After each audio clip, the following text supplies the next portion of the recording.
कहते हैं चुप रहना एक कला है, और ये कला एक ऐसा हथियार भी है जो तीर और तलवार से भी ज्यादा शक्तिशाली होता है।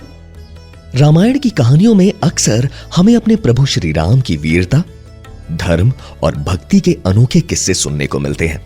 पर क्या आप जानते हैं कि कभी कभी उनकी खामोशी भी जीवन का सबसे बड़ा पाठ पढ़ा देती है। जय श्री राम। मैं हूं निशांत और आप सुन रहे हैं रेड एफएम पॉडकास्ट पर मेरे प्रभु राम।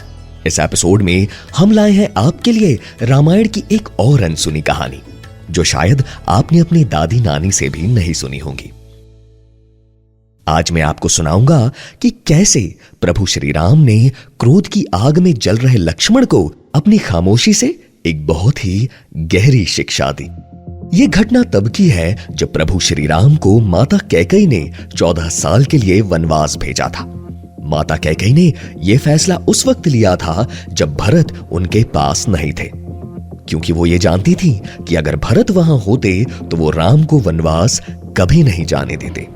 लेकिन जैसे ही भरत को यह बात पता चली, उन्होंने तुरंत शत्रुघ्न के साथ श्री राम को अयोध्या वापस लाने के लिए वन की ओर प्रस्थान किया। उनके साथ अयोध्या की सारी प्रजा, सेना, पशु और पक्षी भी शामिल थे। जब लक्ष्मण ने दूर से ही भरत और शत्रुघ्न को पूरी सेना के साथ अपनी ओर आता देखा तो वो क्रोधित हो गए और उन्होंने श्री राम से कहा, प्रभु, भरत हम पर हमला करने आ रहे हैं, आप आज्ञा दीजिए। अच्छा है जो वो अपनी पूरी सेना को साथ में ला रहे हैं। आज मैं अपना पिछला सारा क्रोध प्रकट करूंगा। जैसे शेर हाथियों के झुंड को पछाड़ देता है और बाज जैसे तीतर को लपेटे में ले लेता है, वैसे ही भरत को उनके छोटे भाई और उनकी सेना सहित मैदान में पछाड़ूंगा। यदि आज शंकर जी भी आकर उनकी सहायता करें तो भी मुझे राम जी की सौगंध है, मैं उन्हें युद्ध में अवश्य पराजित करूंगा।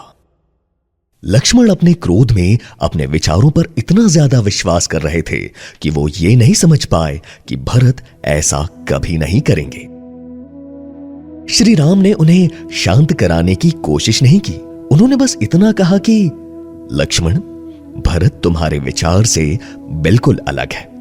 अगर वे चाहते तो अपने भाई को मारकर राजगद्दी पर बैठ सकते थे, किंतु भरत ऐसा कभी सपने में भी नहीं सोच सकते। उस वक्त श्री राम ने लक्ष्मण की बात को गलत नहीं कहा, बस उन्हें सच्चाई समझने का अवसर दिया।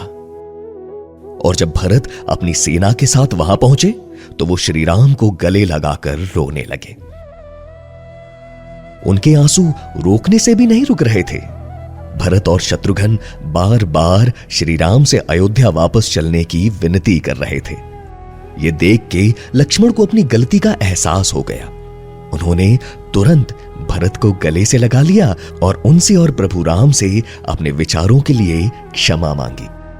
श्री राम ने स्नेहपूर्वक अपने तीनों भाइयों को हृदय से लगा लिया।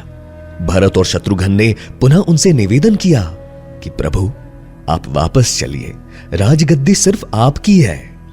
लेकिन श्री राम ने वापस आने से इनकार कर दिया और आखिर में भरत को उनकी चरण पादुका लेकर वापस जाना पड़ा। भरत ने उस पादुका को राजगद्दी पर रखकर श्री राम के नाम से राज्य चलाया। ये कहानी हमें सिखाती है कि जब हमें सच्चाई का भली भांति पूर्वक ज्ञान होता है तो अपनी बात को साबित करना व्यर्थ है। साथ ही हमें अपनी बात को कभी भी किसी पर नहीं थोपना चाहिए। वेद और विद्वान भी कहते हैं कि जल्दी में बिना सोचे समझे किया गया कोई भी कार्य बाद में ग्लानि और खेद ही देता है। हमें सही समय का इंतजार करना चाहिए। समय आने पर सब कुछ पानी जैसा साफ हो जाता है। तो कैसी लगी आपको ये कहानी? हमें अपने विचार इंस्टाग्राम पर हमारे ऑफिशियल हैंडल @redfmpodcasts पर बताएं। तब तक प्रेम से बोलिए जय श्री राम।